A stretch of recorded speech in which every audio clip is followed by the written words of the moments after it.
Димитар Поп-Георгиев Беровски е најзначајниот македонски револуционер и борец за слобода и за создавање на македонска држава од 19-тиот век. Димитар Поп-Георгиев го завршил местното првоначално училиште во Берово и второстепеното училиште во Солун, за потоа во своите младински години да стане семинарист во духовната семинарија во Одеса. Неговите способности за учење биле очигледни, така што тој со успех ја совладувал учебната материја. Но покрај способностите за учење, во неговата личност се понагласено почнала да се манифестира и склоноста кон праведност, кон сочувствување со потиснатите и кон бунтување против неправдите и против потиснувачите. Се школувал во Берово, а потоа во Солун. Затоа што потекнувал од свештеничко семејство, желбата на татко му била да заврши богословија. Пошто тогаш на Балканскиот полуостров немало многу богословски училишта, бил испратен во Одеса. Како младинец со буен темперамент и со силно пробуден дух и борбеност за правда и слобода, Димитар Поп-Георгиев Беровски во Одеса по прв пат ги искусил последиците од неговиот протест против неправдите во таа средина. Имено Одеса во тоа време бил град во кој покрај многу руси и украинци имало и многубројна бегалска емиграција. Во градот имало многу бугари, турци, албанци и македонци, кои спротивставувајќи се на деспотскиот османлиски режим или учествувајќи на страната на бројните руски воени кампањи против Османлиската империја, се нашле како бегалци во Одеса. Таму сите тие вообичаено биле или амали или аргати на поседите на побогатите мештани или скитници и просјаци. Влегувајќи меѓу нив и запознавајќи се со нивните маки и неволји, а особено со маките што ги тиштеле бегалците од Македонија и од Бугарија, Димитар Поп-Георгиев, бодрејќи ги, пропагирал тие да се вратат на своите огништа, да не се преселуваат во Русија, каде што обично сакале да се префрлат, да мислат на своите земји и да се борат за нивна слобода. Во Одеса, сред бегалска балканска емиграција, Поп-Георгиев го поттикнувал инстинктот за бунт против тамошните неправди и агитирал за враќање во своите земји, за да не се одродат од својот народ. Таму после 3-годишен престој, поради бујниот темперамент, бил исклучен од духовната семинарија и се враќа во Белград, каде се запишува на воено училиште. А немајќи храброст да се врати назад во Берово, затоа што татком бил прилично строг, како ќе го погледнал татка си во очи, тој преко Бесарабија, преко Романија, одешол во Србија и се запишал во војното училиште во Белград. И за 2 години го завршил нижото војно училиште во Белград. Нивниот пат, значи, на неграмотниот, но бунтовниот дедуљо Малешевски и на интелигентниот, интелектуално изградениот и револуционерниот водач Димитар Поп-Георгиев Беровски ќе се разидува и ќе се спојува до крајот на нивните животи во повеќе значајни моменти од ослободителното движење. Имено во тоа време, на почетокот на 60-тите години на 19-тиот век, Србија имала намера да ги ослободи своите градови од присуството на турските гарнизони и со тоа да се стекне со целосна власт во сите области на својата земја. Тој во Белград, покрај со дедо Илјо Марков Малешевски, контактирал и со други истакнати македонци, како со Христо Николов Македонски, со Константин Трпков, Попот Бувски, со Ѓорѓија Пулевски, со Лука Джеров, со Јосиф Ковачев и со други, од кои повеќето ќе бидат идни македонски востаници заедно со него.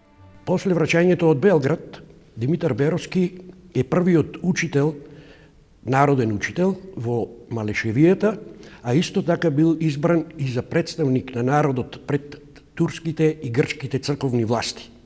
Честите посети на Димитар Беровски кај поп Стојан во Разловци, откако постанал негов зет,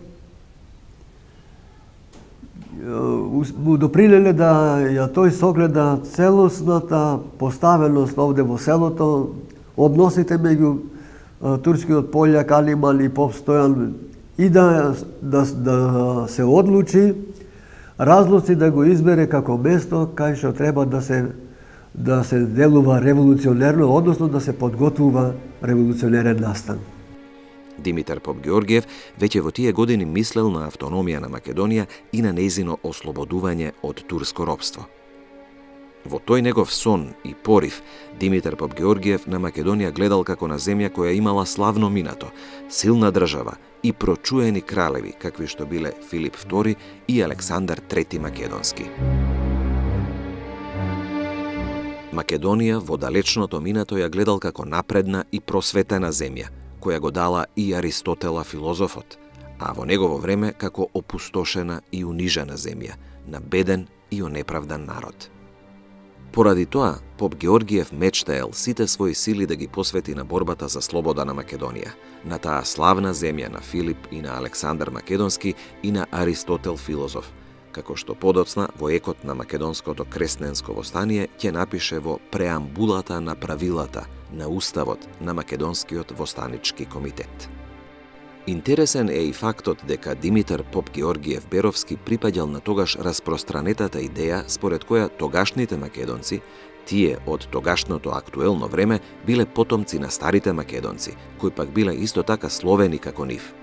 Затоа широко идејно и политичко течение среде македонците од времето на Димитар Поп-Георгиев Беровски опширно пишувале и тогашните бугарски општественици и публицисти, какви што биле Петко Рачев Славејков, Стефан Салганџиев, Петар Карапетров и други, а среде македонците таа идеја и определба се среќава кај Киријак Држиловиќ, кај Ѓорѓе Пулевски, кај Димитар Поп-Георгиев, кај Константин Бувски, кај Македонскиот востанички комитет од 1878-та, кај привремената влада на Македонија во 1880-та и 1881 година, кај Малешевските востаници и војводи кои се обратиле со писмо до англискиот генерален конзул во Солун, неговата екселенција Едмонд Фицморис, во ноември 1878 година и кај многу други од тоа, но и од подоцнежно време. Со тоа и такво значење, Димитар Поп-Георгиев, како и повеќе други македонци, се потпишувал со додавката Македонски, често заменувајќи го своето фамилиарно презиме со тој атрибут. Дека тоа било знак на негова народна идентификација, зборува и неговото становиште дека во Македонија, посебно во нејзините средишни делови, каде што според него немало мешање со други народи, живееле чисти славјани, кои се држеле до обичаите, кои се облекувале и изгледале како оние суштински стари грчки варвари. Тоа Поп-Георгиев му го соопштува на Стефан Верковиќ во писмото од 27. октомври 1862 година, во кое покрај таквиот негов став го соопштува и своето уверување дека за трудот на Верковиќ да ја истражи и опише Македонија, вечно ќе му бидат благодарни синовите на Македонија. И подоцна Димитар Поп-Георгиев ќе ги истакнува истите ставови при што својата татковина постојано ќе ја именува како Македонија, како македонска земја, како земја на славните антички кралеви и на словенските просветители, светите Кирил и Методий. При тоа, востанијата кои што тој ги организирал и предводел, секогаш ги именувал како македонски востанија. Нивните цели ги дефинирал со ослободување на Македонија, а институциите и органите на востанијата секогаш ги именувал со македонско име, како штаб на македонското востание, началник на штабот на македонското востание, македонски востаници, македонска војска, македонски комитет, македонски војводи и така натаму.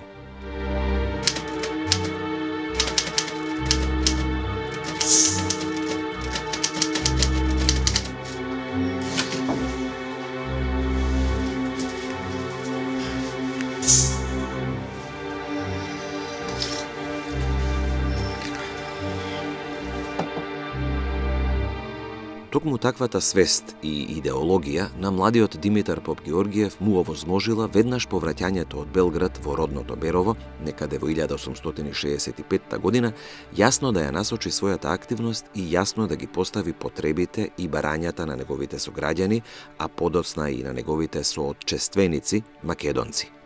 Во таа смисла, првата задача што си ја поставил Поп-Георгиев била ослободување од грчкото просветно и духовно туторство. Не можел да да го поднесува духовното присуство на грчката патриаршија и активно се вклучил, дури бил еден од организаторите на бунтот против грчкиот владика. Со тие улоги и уште повеќе со неговата посветеност на делото за целосно ослободување од грчката духовна превласт, Димитар Попгеоргиев во 1867 година веќе бил евидентиран како еден од организаторите и учесниците на така наречениот прв Малешевски бунт против грчкиот владика Еротеј Комбајанис. Некои приврзаници на Еротеј од Пехчево ќе потплатат човек кој ќе има за задача да изврши атентат на Беровски.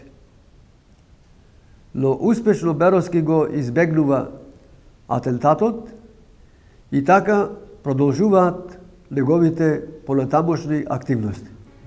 Сепак, решавачкиот удар против грчкиот владика Комбајанис и против грчката патријаршиска власт во Малешево, Поп Георгиев и неговите сограѓани малешевци го нанеле во 1874 година на празникот Богородица Балаклија. На тој ден малешевци решиле да го истераат владиката Еротеј Комбајанис од Малешево, не признавајќи го за свој јереј. Владиката Комбајанис, знаејќи за таа намера, дошол во Малешево во придружба на турски заптии, начело со Мудирот. 15.000 разгневени малешевци, начело со Димитар Попгеоргиев Беровски, се нафрлиле врз владиката и врз неговата придружба. Разоружувајќи ги заптиите и Мудирот, кои замолиле да не пострада владиката, најпогредно го изгониле Еротеј Комбајанис. Ниту тој, ниту кој да е друг грчки свештеник потоа не се вратил во Малешевијата. По тој чин, турските власти почнале со апсења и малтретирања на малешевци, барајќи го нивниот водач Димитар Попгеоргиев.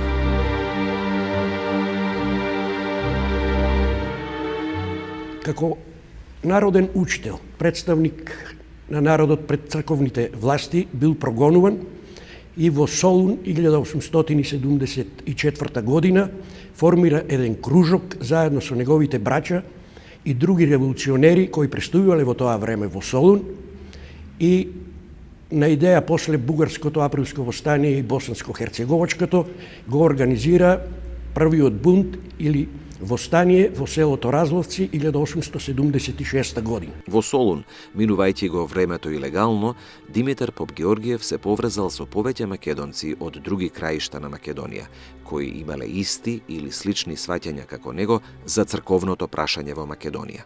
Тогаш се родила идејата македонците да се емаципираат и од екзархијата и од патриаршијата. Зошто? Затоа што македонската интелигенција сватила дека и патриаршијата и бугарската екзархија ги делат македонските епархии и со тоа спремат Милет системот, ако македонците бидат прогласени за Румет Милет, што значи грчки народ, или бидат прогласени за Булгар Милет, пак спремат турскиот шеријатско право ќе бидат наречени Булгар Милет, а тие не сакале да бидат ни едно ни друго, сакале да си имат своја црква, затоа барале својата црква, Охридската архиепископија, да добие своја автокефалност, своја самостојност. Поради тоа незадоволство, среда македонците се зародило пошироко движење за обнова на Охридската архиепископија како македонска црква, која во унија со папата ќе ги постави духовните, просветните и народните потреби врз македонски основи, предпочитувајќи ги македонските разбирања за посебен народ, културен и духовен развиток. Тоа движење, познато како унијатско, било раководено од Солун, а во него како главни раководители биле Димитар Попгеоргиев од Малешевската општина, Никола Ахазаров од Дојранската општина, Коста Сарафов од Драмската општина, Поп Харитон Карпузов од Неврокопската општина, Аверки Зографски, Светогорски архимандрит, Поп Петар Димитров од Солунската општина и други.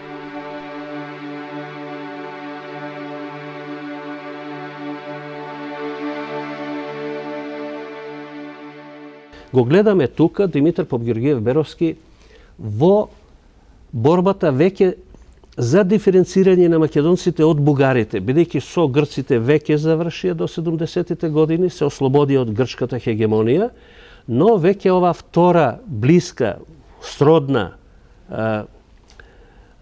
и по дух, и по историја, и по род, ако сакаме, групација и кауза бугарска, станала многу поделикатна и многу поопасна за завладување на духовите и на интересите на Македонија. Руската дипломатија, која што цело време стоела за Бугарија, па и бугарските власти сватиле, кои никако не сакале да дозволат да се создаде Македонска православна црква, макар и на унијатска основа, не можеле да дозволат тоа да се реализира. Бугарските општественици успеа пред Русија да издействуваат, Русија да се спротистави на влегување, на создавање на унијатска црква во Македонија и слободно припојување на сите македонски општини во Унија, образложувајќи дека на тој начин Запад ќе дојде политички да влијае во Македонија, тоа Русија не може да се го дозволи. Затоа веднаш турските власти презреле да го сменат Миткат Паша, кој што на одреден начин ја поддржувал ова Унија на македонците да добијат автокефална црква, макар и на унијатска основа. Освен тоа го смениле и епископот Нил Смоленски, кој што требало да застане на чело на ова автокефална македонска црква на унијатска основа. Веќе во декември 1875 година Поп Георгиев запиша: се враќам во Македонија, бидејќи решението за Македонија мора да падне во Македонија. Решен сум да организирам восстание, бидејќи ова преку унијатската акција и преку процедурите пред турските власти не може ништо да се добие. Што значи веќе Поп Георгиев влезе и во последната фаза со револуција да се спротистави на подвластената позиција, на неизвестната иднина на Македонија.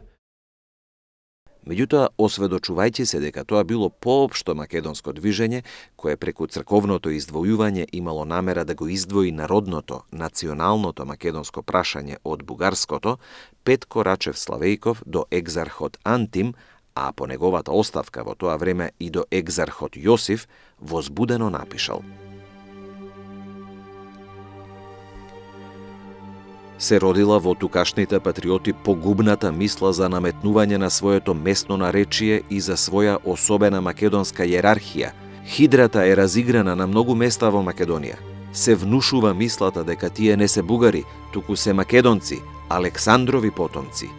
Тие мисли достигнаа да се распространат доволно за да ја насочат погубната мисла за одделување на црковно поле. И не само на црковно.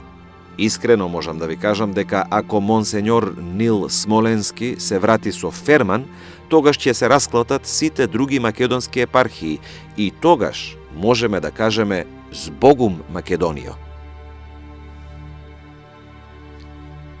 Поради тоа, Петко Рачев Славејков инсистирал да биде интервенирано пред султанот од високо место, од Русија, за да не се случило Македонија да дојде под влијание на западните земји.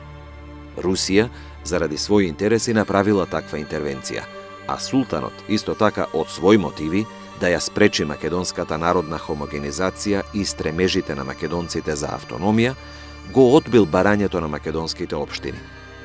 Тогаш, во 1875 година, Димитар Попгеоргиев во Солун бил сведок на се поголемо префрлање на турски војски во Босна и Херцеговина, каде што веќе било кренато востание, на чело со Мичо Љуби Братич. По тој повод, Попгеоргиев запишал во својот дневник: Известувањата за херцеговските акции, движењето на турските војски и мојата положба станаа за мене еднакво неподносливи. Од ден на ден во мене растеше нетрпеливост и во декември 1875 година решив да организирам востание во Македонија. За таа цел, Поп Георгиев порачал во Солун да дојдат неговиот тест, Поп Стојан од Разловци, и Костадин Карчов, негов пријател и доверлив човек. На средбата во Солун, Поп Георгиев ги запознал со намерата за востание. Им соопштил дека Херцеговското востание било само почеток на општ востанички бран на Балканот, дека во војната со турците ќе се вмешаат и Србија и Романија, а и Русија немало да седи настрана. Затоа и Македонија требало да востане, за да си ги постигне своите цели, кои не можеле да се остварат преку црковното прашање, молејќи ја турската власт и администрација. Им кажал дека било потребно да издржат на почетокот, додека да дојде помошта од Србија и од Романија, и дека дедо Илјо Мелешевски ќе прискокнал со над 300 четници. Поп Стојан Разловски и Костадин Карчов ја прифатиле идејата за востание. Тие со тоа станале првата посветена и организирана востаничка тројка. Во Солунскиот револуционерен кружок, покрај Димитар Поп Георгиев, членови биле и браќата на Димитар, Поп Иван и Костадин Поп Георгиеви. Потоа Костадин Поп Стојанов, Поп Петар Солунски, содружник на Поп Георгиев од Унијатското движење, браќата Еврови, подоцна членови и на тајниот македонски комитет со Темко Попов, Стојан Цоцов, Гоге Ширков, Костадин Карчов и двете учителки Баба Недела и Станислава. Во тоа време, на самиот почеток на 1876 година, почнало забрзано купување и подготвување на се што било потребно за востанието. Се купувале пушки, револвери, барут, чаури, куршуми, се правеле опинци, се плетеле калчуни и слично. Димитар Поп Георгиев на двете учителки, на Баба Недела и на нејзината ќерка Станислава, им порачал да направат македонско востаничко знаме, на кое ќе го навезат македонскиот грб од стематографијата од грбовникот на Кристофер Жефарович. Знамето било црвено, со жолто поле, на кое бил навезен македонскиот земски грб, разјарен, лав, пред кого стоел надпис Македонија, и две ленти на кои пишувало «Станете» и «Да ви ослобода». Со знамето, со оружјето и со другите работи за востанието, Поп Георгиев и неговите содружници со караван тргнале за Малешево.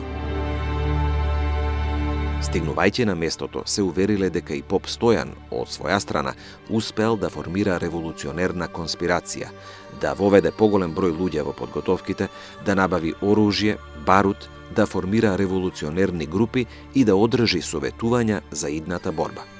По спојувањето на двете групи, Димитар Поп Георгиев и Поп Стојан решиле востанието добро да го подготват, да извршат поширока пропаганда, да спроведат обука, да разработат тактика, да поделат задачи на востаничките дружини на теренот и слично.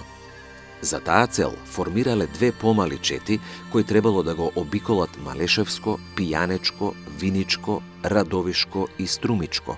Меѓутоа, пред да ги завршат предвидените обиколки на споменатите околии и пред добро да ја усогласат организацијската работа и соработката меѓу нив, во Разловци на 7 мај пристигнале турски заптии и тапиџии, кои се посомневале дека се готви конспирација против власта.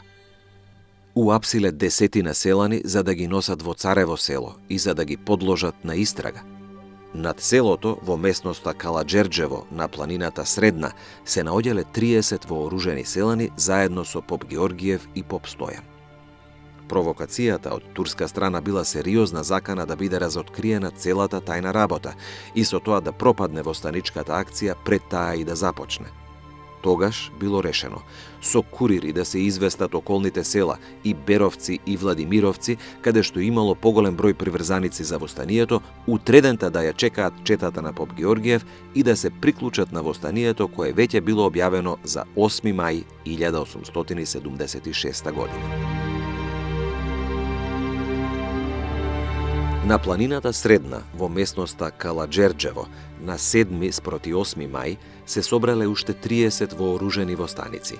И од тие вкупно 60 востаници биле образувани две чети. Едната, начело со Поп Георгиев, тргнала за Малешево, а другата, раководена од Цоне Спасов и од Поп Стојан, останала во Разловци.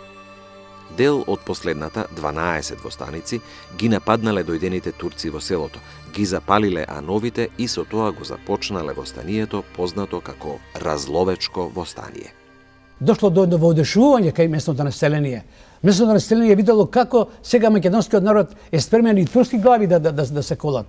Во тоа е воодушевување било решено восстанието веднаш да започне. За водача на восстанието бил прогласен Димитрije Беровски. Четата на Димитар Попгеоргиев на пат кон Берово и Владимирово во селото Митрашинци се вчекала со турски вод, при што се заврзала борба во која Попгеоргиев бил ранет во главата, но куршумот се задржал меѓу кожата и черепот, без да направи поголема штета. Борбата продолжила, при што турскиот вод бил разбиен и ја напуштил битката.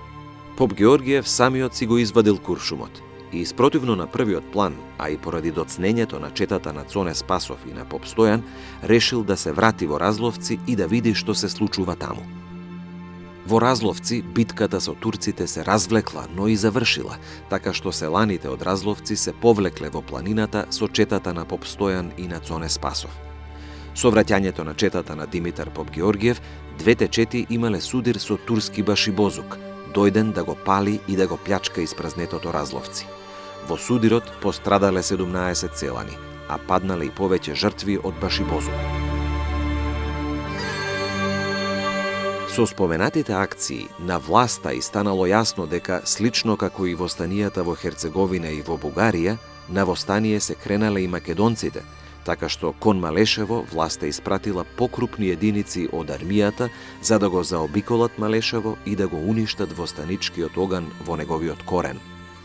Така во Струмица и во Радовиш биле распоредени 500 војници, во Мелник и во Петрич вкупно 1000 војници и во Горна Џумаја уште 1000 војници. Затоа Попгеоргиев решил да ги избегнува судирите со Аскерот, маневрирајќи по теренот за да ја зачува четата за следна шанса за востание.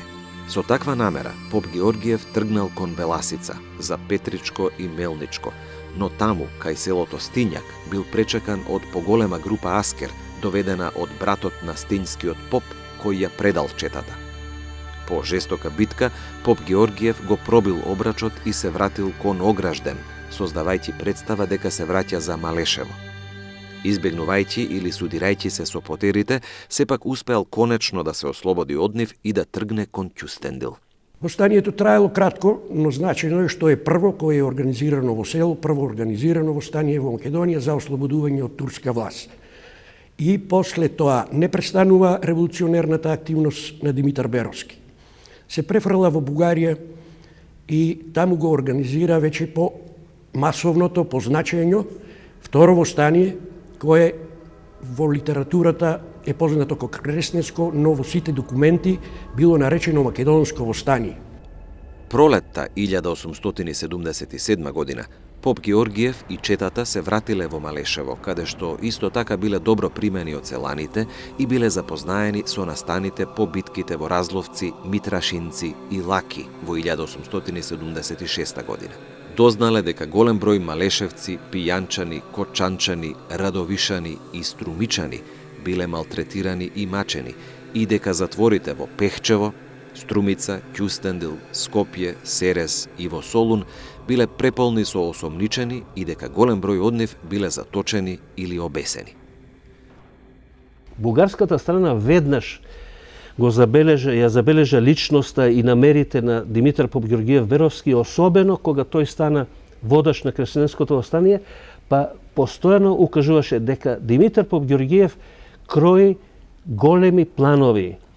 Тој има за намера да ја ослободува Македонија, на бугарската страна не и беше намера да се ослободува Македонија, туку да се крева шум, бидејќи бугарите знаеа дека русите нема да дозволат едно успешно македонско востание, затоа што дадоа збор на Берлинскиот конгрес дека Македонија останува во Бугарија. Во Пијанечко, каде што се наоѓало седиштето на пошироката Пијанечко-Малешевска околија, била формирана слободна територија со управни совети, со полициски тела и со селски стражи. Привремената управа била заокружена со избор на окружен совет во Царево село, денешно Делчево, во кој како членови влегле Иванчо Поп Иванов, Ангел Чипов, Никола Тодоров, Димитар Бојаджиев, Мицо Киселички, Ангел Чорбаджиски, Анастас Иванов, Моне Арсов Штипски, Амид Кадисли, Мула Мехмет Сулев и Сулејман Грчев. По тој чин, како што ќе запише Костадин Поп Стојанов, шурата на поп Георгиев, во неговите спомени за првото македонско востание, за Разловечкото востание, погледите на Илија Марков Малешевски и на Димитар поп Георгиев Беровски и задачите кои произлегуваа од нивните стремежи биле сврзани со подалечна цел. Тие брзаа да го постигнат замисленото. Нивниот пат се протегаше на југ и допираше до Бело море. Преокупирана со такви цели и сообразена со околностите, целата четничка формација на чело со Илија Марков Малешевски се поместила кон Струма и почнала да действува кон југ. Кон тие чети, во кои била и таа на Димитар поп Георгиев Беровски, се приклучиле и местните чети, како тие на Ѓорѓи Око, на Костадија, на Златко од Палат, на поп Димитар Рибнички, на Торолинко, на Котрулјо, на Иван Козаров и многу други. Меѓутоа, тој процес бил прекинат со тоа што на Илија Марков Малешевски му било пренесено барањето на командантот на руските армии, великиот кнез Николај Николаевич, дека прашањето за границите и за статусот на земјите, значи и за Македонија, ќе биле решавани на идниот конгрес на големите европски сили, закажан за 13 јуни во Берлин.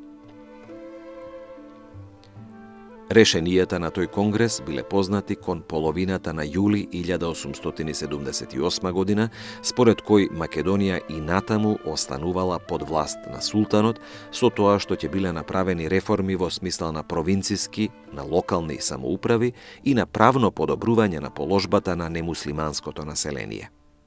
Но со постигнувањето на Берлинскиот мировен договор, за кој што они веќе имале информации преку релациите на дедо Илјо Малешевски со војните кругови, со руските војни кругови уште пред мирот, значи за сето тоа што се случува и што ќе се случува, откога дефинитивно со Берлинскиот договор не е постигната ослободителната цел за Македонија, значи, продолжуваат стремежите за понатамошно организирање на таа ослободителна борба. Во Македонија, по повод тие решенија настанале силни реакции, а идејата за реформи била наречена глупава фраза.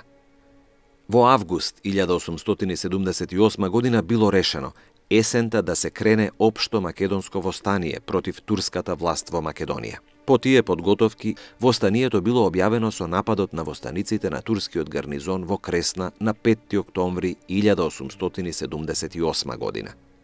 Нападот го извршиле востаниците селани на селата Влахи, Оштава и Кресна, заедно со четите предводени од Стојан Карастоилов, Коста Кукуто, Стојо Торолинко и Крсто Аризанов. Битката била целосно добиена. Во врска со тоа, Димитар поп Георгиев го испратил следното соопштение до македонските благотворителни комитети. Ние, македонските востаници, го следиме своето дело. Вчера водевме битка 18 часа со 2 булука редовна турска војска. Битката заврши со 1 убиен и 3 ранети од нас. Од турците има 9 убиено, 11 ранети, 111 заробени војници, 2 заробени офицери со нивното оружје и материјал, односно 149 пушки, поголема количина патрони, 12 коњи и повеќе вреки брашно, ориз и друго.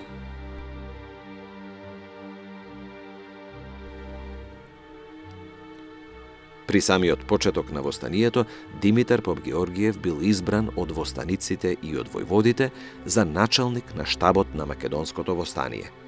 Тој ги поставил главните правци на стратегијата и на тактиката на востанието.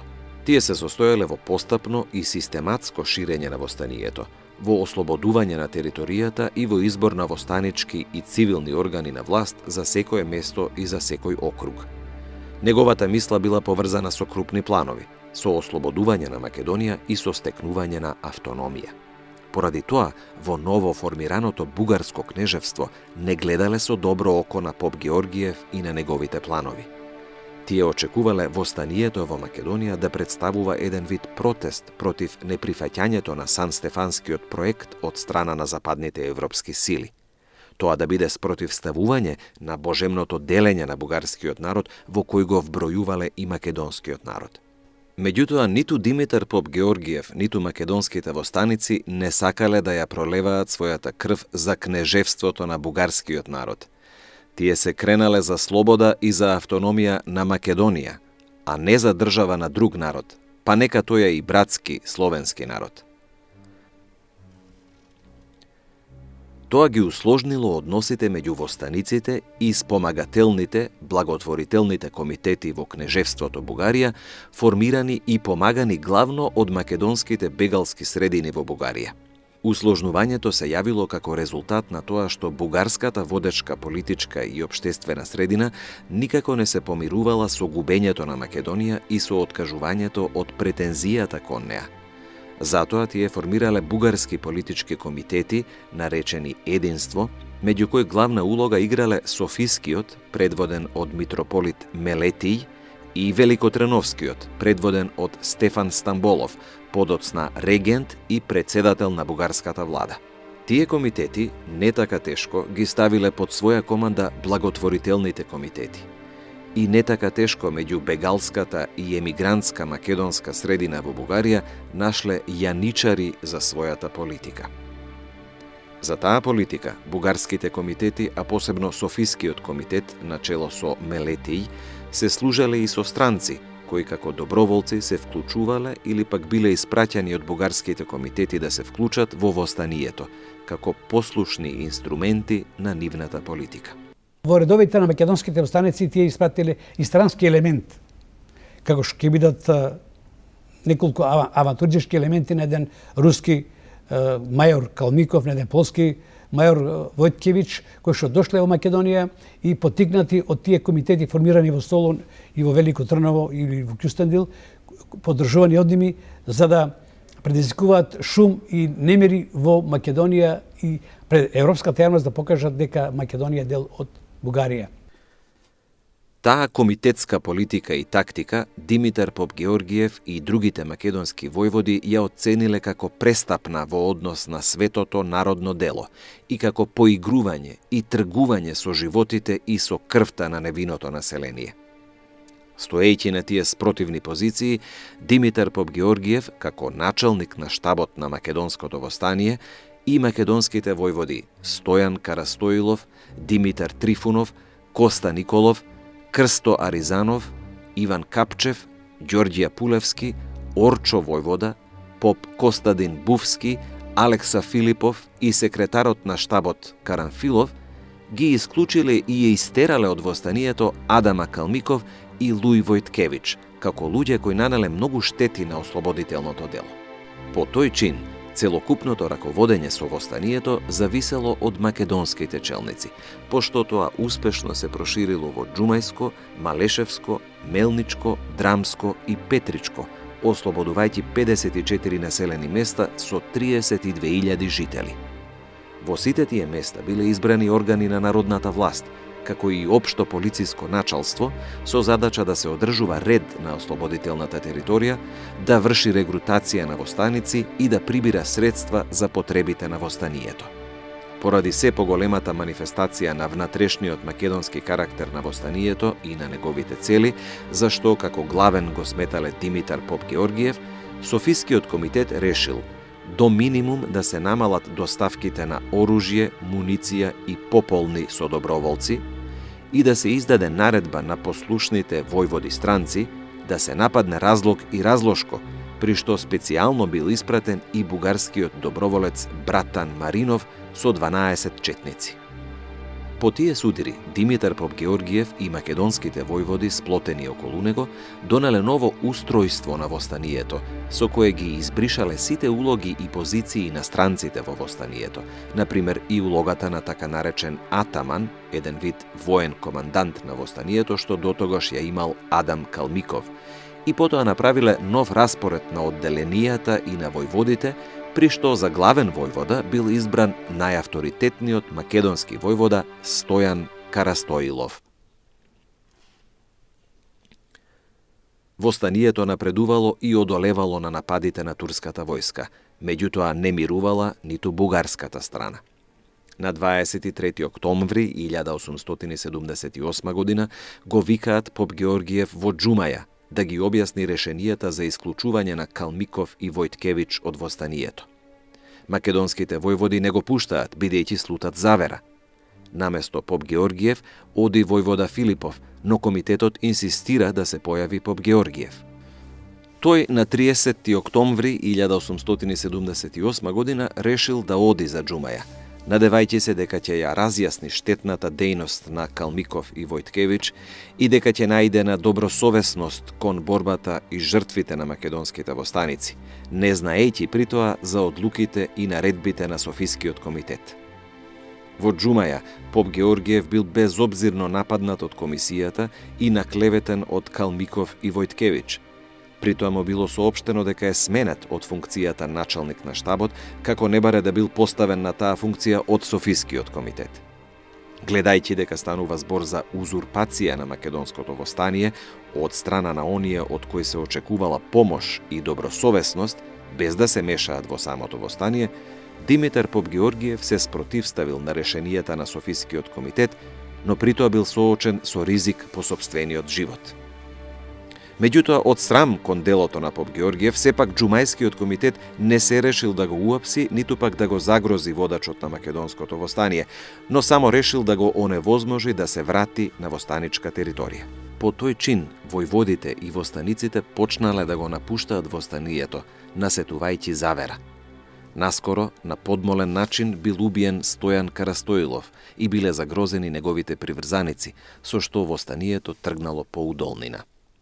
Димитрije Беровски, заедно со своите најблиски македонски соработници, ја статиле политиката на бугарската влада и се обиделе и ги вратиле назад овие аматурички елементи, сакале да го продолжат востанието самостојно, затоа што сакале пред европската јавност да покаже дека Македонија земја посебна, не е бугарска.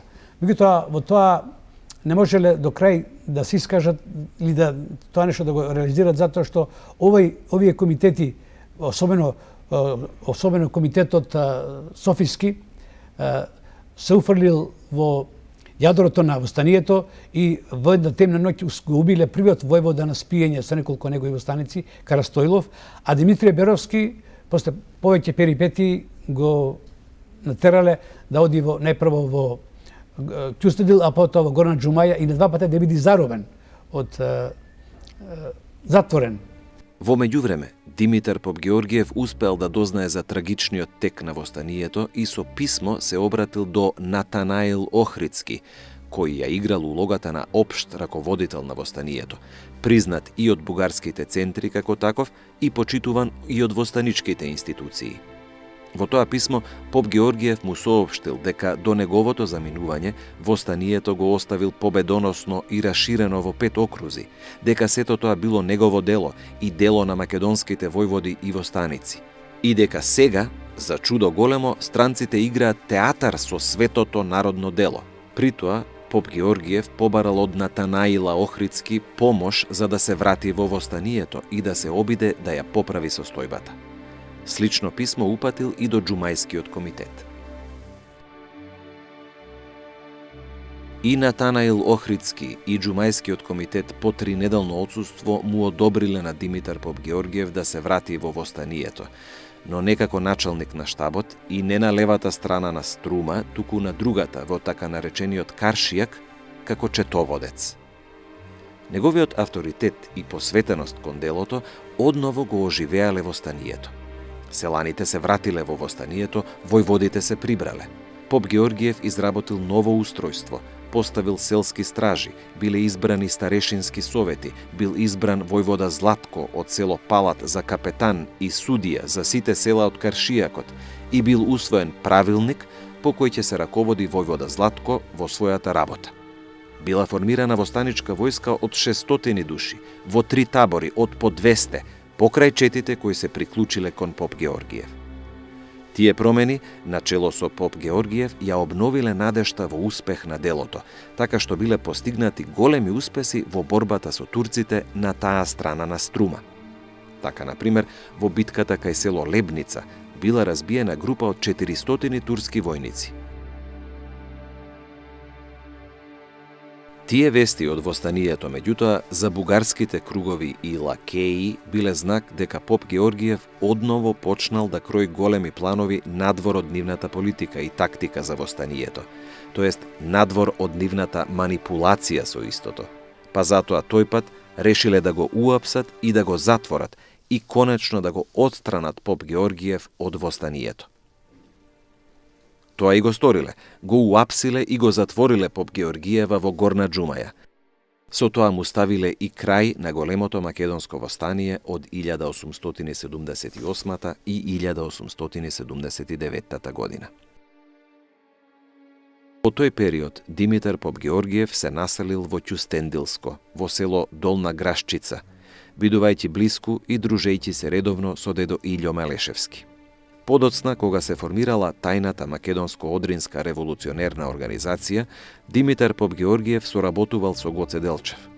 Како доверливо лице на организацијата, Димитар поп Георгиев бил одговорен за префрлање оружје на македонска територија за новата генерација борци за слобода и автономија на Македонија. И затоа сметаме дека Димитрije Беровски е спојка меѓу она востаничко движење во текот на големата источна криза и подосна она кој што ќе формира македонската револуционерна организација. Од тие причини сметаме дека Димитрije Беровски е најкрупна фигура во македонската национална историја од 19 век, дотолку повеќе што денеска, например, конкретно од бугарската историографија, која што најмногу ни е експлоатирана нашата национална историја и се што е македонско го прикажува како бугарско, за Димитрije Беровски немаат многу што да кажат, затоа што Димитрije Беровски бил на чисти македонски национални принципи. Димитар поп Георгиев Беровски, според мое длабоко уверување, представува најзначајна личност од македонската револуционерна историја не само за 19 век, дури мислам дека тој е начело на револуционерните личности од било кои генерации до формирањето на македонската држава во 1944 година.